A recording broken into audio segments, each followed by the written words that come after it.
Good morning, good morning, good morning, good morning, good morning, good morning, good morning, good morning, good morning, good morning. Welcome to day number 3 of quarantine here in Colorado. Got some shit to talk about, y'all. It's been some really crazy things going on. Like New Orleans, maybe the next epicenter of this whole big thing going on. Trump wants checks sent out by April 6th. Hospitals are saying that they are running out of beds, but the Trump administration is saying there's no evidence to support that.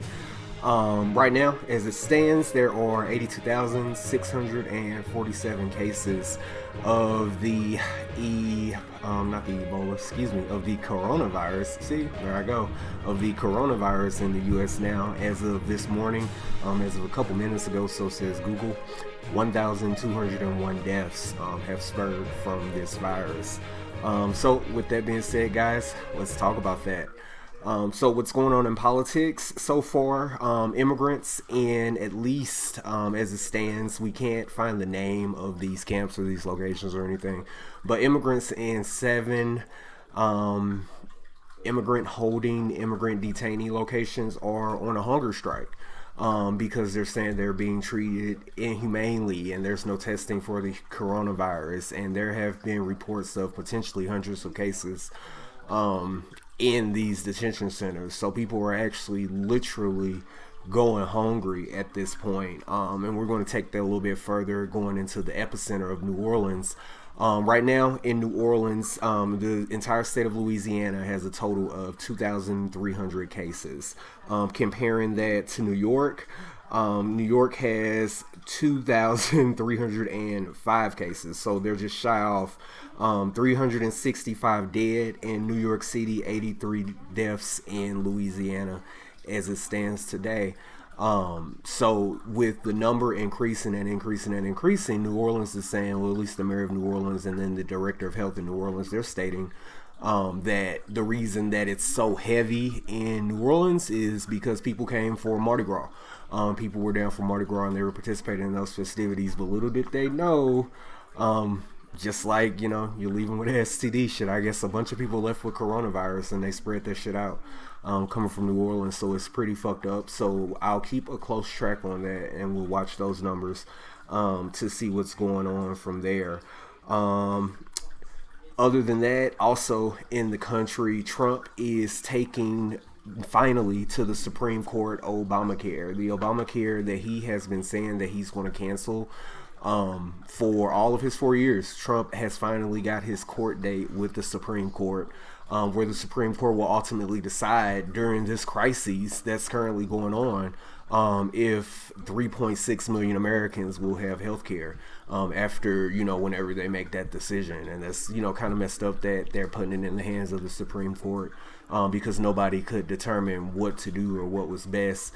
Some people want to keep healthcare for all. We can't necessarily keep healthcare for all, but it is tit for tat, whatever. Do your research on it. Call your senator, call your congressman if you do or do not agree with it. They have the power and the money to fight these things. A regular Joe like you and I, we may not necessarily have the millions of dollars that it'll take to take us to the Supreme Court, but it is what it is.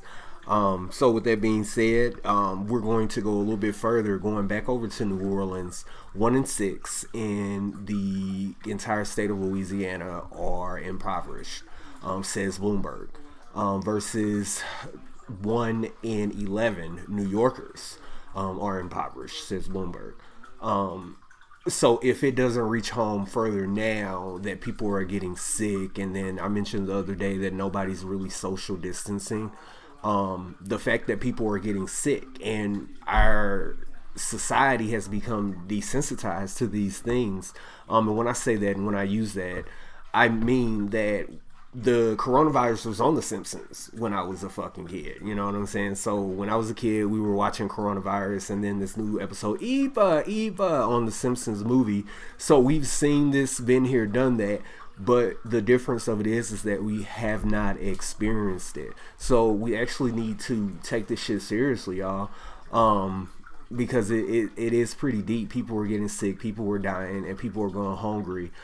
Just this morning, Haley Stevens, a senator, Democrat from Michigan, had an outlash on the Senate floor because they were going back and forth once again over that package in Kansas, live on TV. Watch your public access channel. She says we cannot continue to do this tit for tat, going back, polarizing situations and making things more than what they are. American people need money.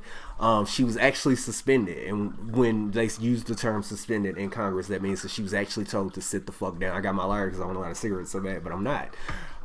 She was actually suspended and told to sit down, but she ignored the ballot and she kept going, which is what she was voted in to do. Her entire campaign, researching this lady, was standing up for the people and doing right by the people, for the average Joe that doesn't have an everyday voice. And that's what this platform is here. I'm here to make the bullshit of politics make sense. And that's what she was saying this morning. Hey, this doesn't make sense that it's taken this long to pass this bill and we're going back and forth over medial things.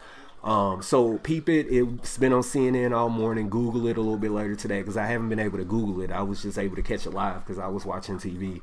But peep that. That's one senator that has actually outlashed. Two congressmen actually cussed each other out on Monday. It was quite interesting.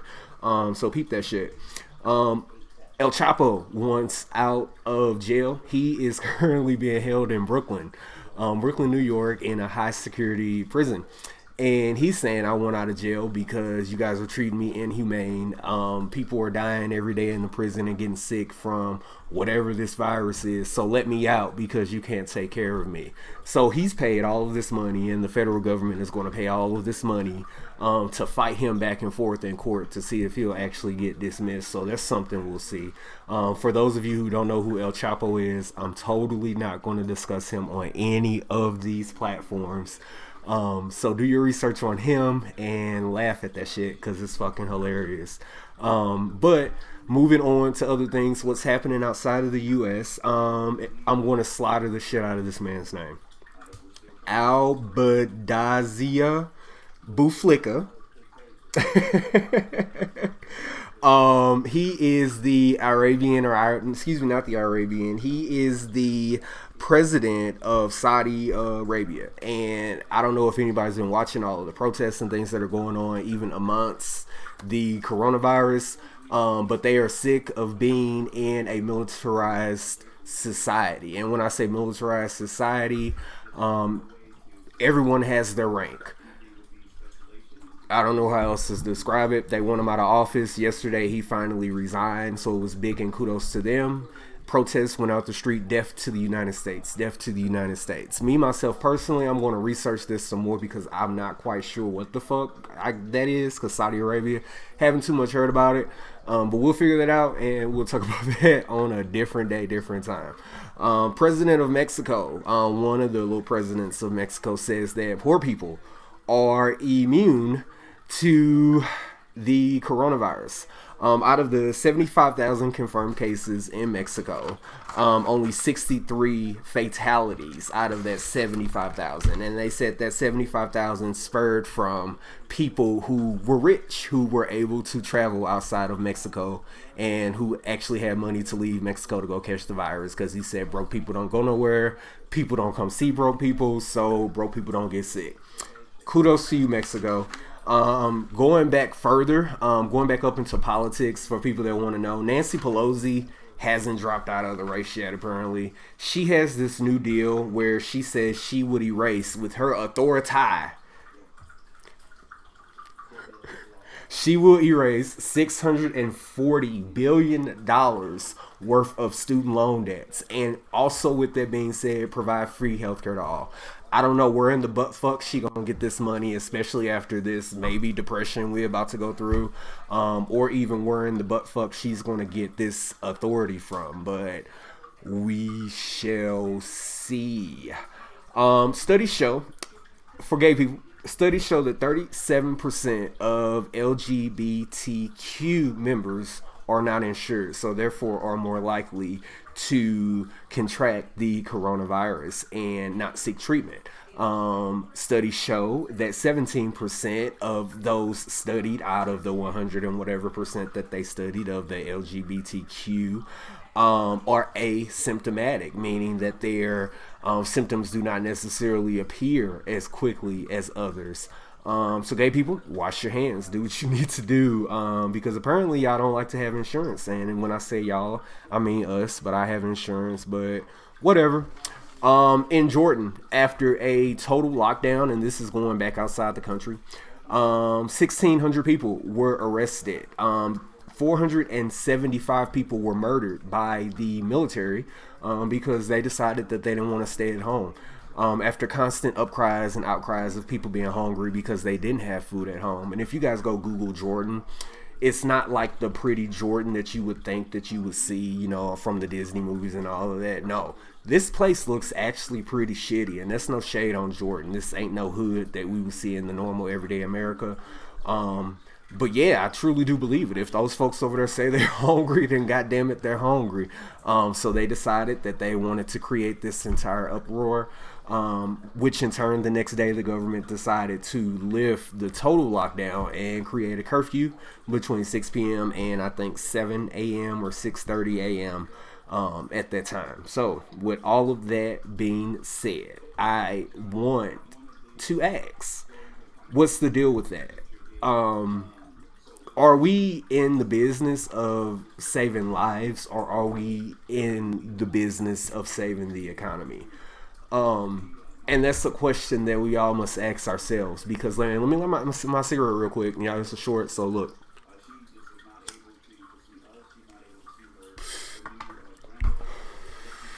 Because this stresses me out.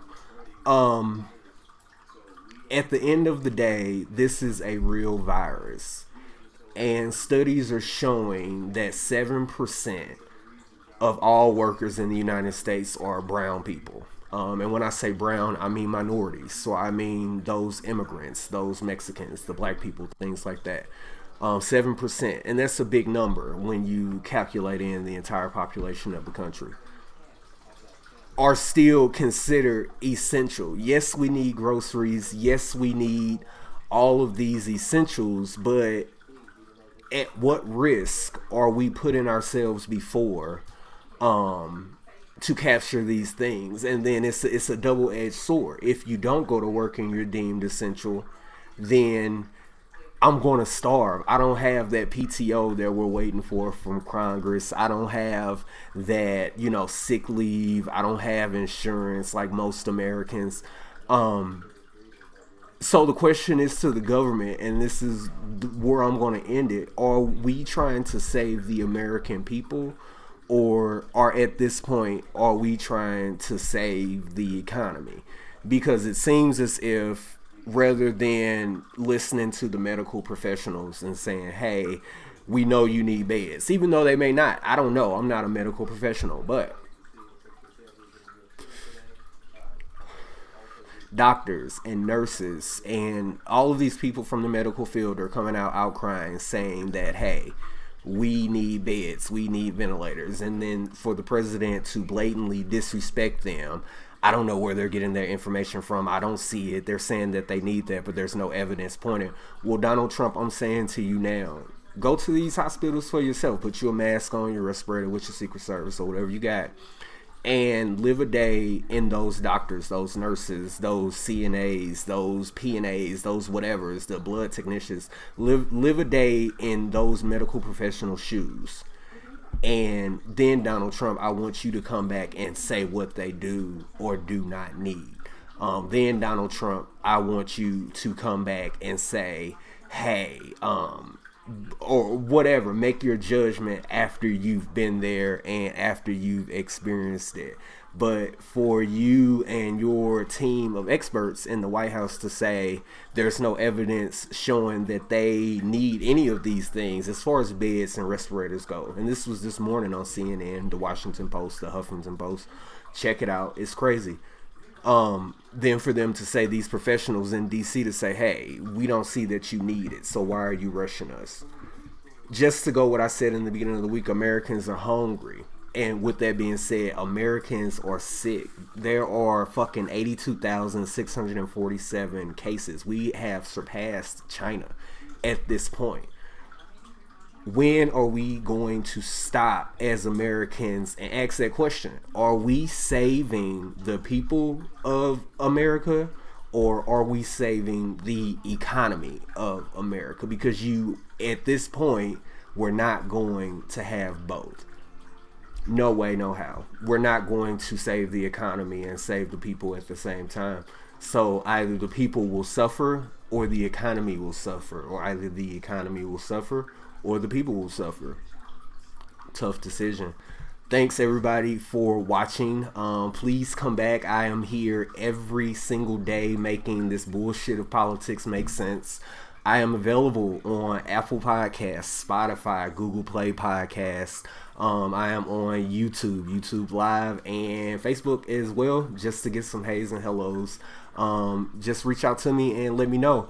Don't forget to follow me on all of those things. Even if you don't listen to the entire episode, at least like and subscribe so I can continue to do this, continue to make sense of average everyday news that people just don't understand. So until next time, guys, thank you for watching and thank you for the comments. Bye bye.